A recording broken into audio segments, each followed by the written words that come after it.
How's it going? Tremisphere here. Got a new vlog for you guys today. It's not actually that bad. Get this. It is the 15th of October today, and the weather is not that bad. It's kind of hard to believe, really. So what I'm going to be talking about today is something I've been thinking about doing for a while, is 5 things I love about my RVF 400.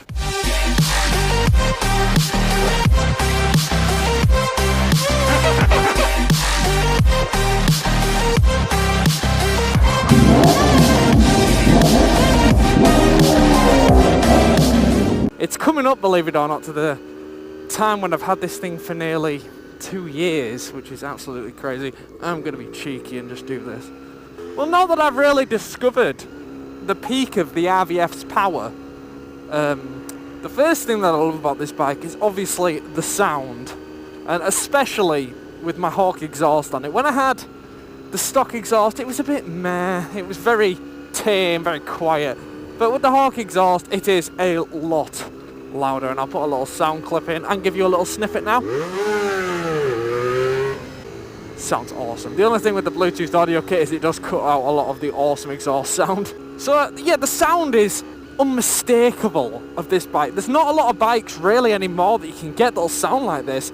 I think there's mainly the Aprilias, which are the V4 engines, but getting onto that, it's the V4 engine in this that makes it sound so good. So in a CBR 600 you have an inline 4, which gives it that really raspy sound, but this is like a raspy twin. Sounds dirty, sounds awesome. So let's get on to the second thing that I love about this bike.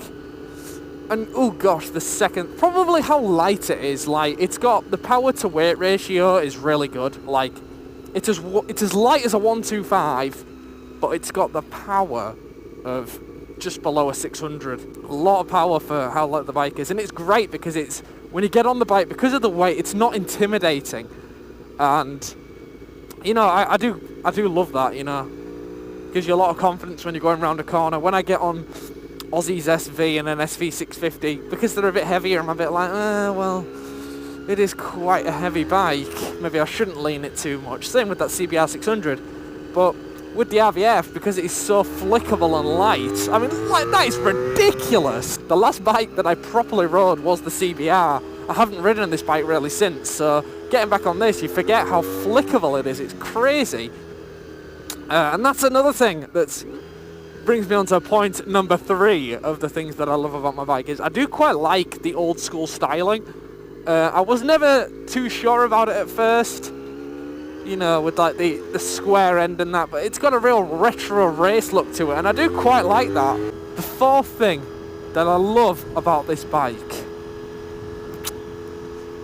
oh, it's hard to choose something really. I gotta say the sporty styling, the down bars and stuff. It just, when you're riding it, it's got a real sporty feel to it. Like, because the bars are low and the back and where I sit isn't really high up, I do kind of really like that because it makes it feel like a proper super sport. But yeah, definitely the clip-ons are a great thing about this bike if you're going for a sports bike look. The 5th thing that I love about this bike, easily, is the pickup on it, and also the fact it revs to 16k. I'm going to put them two together. So the pickup speed and that it revs to 16,000 RPMs, because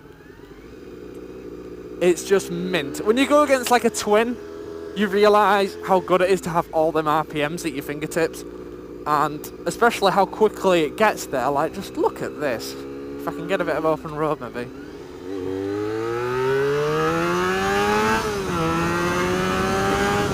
But look at that! Beautiful! Wow. There is a pillion seat on this bike that comes with it naturally. Now, that pillion, when a pillion gets on this bike with me, this bike is far too low. Like, if you go over any big speed bump, you are scraping the bottom of it. So taking a pillion is a bit of a bastard on this thing, really. And also the size of it, like, it's so small, which is, again, I guess why it's so light and why it's so maneuverable. But at the same time, you know, if it was just a bit bigger, because well, it's probably because I'm so freaking big. I'm bloody massive. I'm 6'2". So is there any... What the fuck?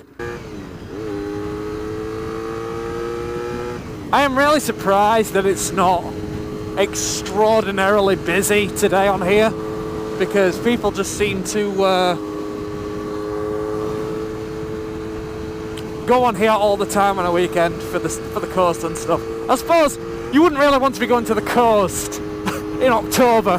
Personally, I don't think it would be my number one choice, gotta say.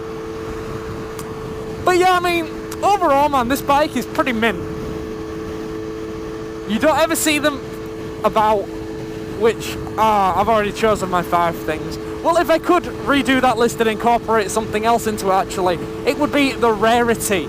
Actually, I'd say scrap the styling, because the styling's pretty good, but I gotta say the rarity overtakes that. You know, the fact that you never see one.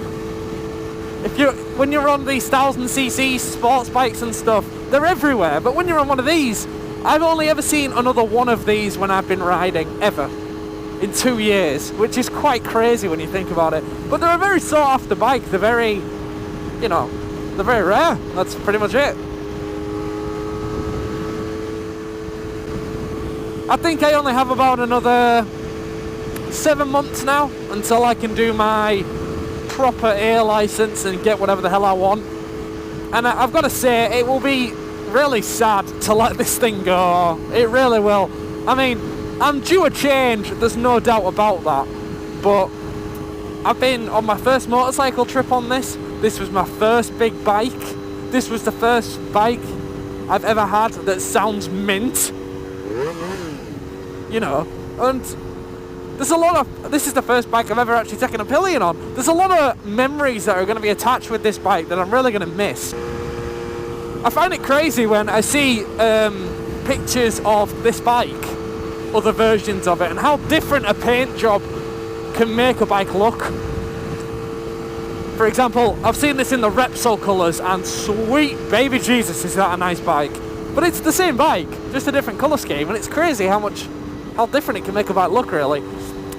I got to admit, the black, there's a bit of black on the tail of this, and I'm not that keen on it, because, I don't know, they're kind of like, you've got the white, the red, the blue paint scheme, and then you've just got this like black paint on the tail, and I feel it would be better if it was kind of red or blue or even white, to be honest. But it is what it is, I suppose. I haven't been riding my bike much lately, if I'm honest, and I'm missing it, but it's kind of like I really don't want to take this thing out in bad weather. I don't. The salt on the roads will ruin it, and I'm trying to keep this thing in as good condition as possible. Because I remember when I rode my 125 through winter, and I went through bloody hell that winter, like the amount of salt on the roads and water and ice and all that. And it just wrecked my bike, like the rust came out of nowhere, and that's what happens when you start riding bikes in winter. So I've been really trying to look after this one and just use my car a bit more, which is the whole reason I bought it.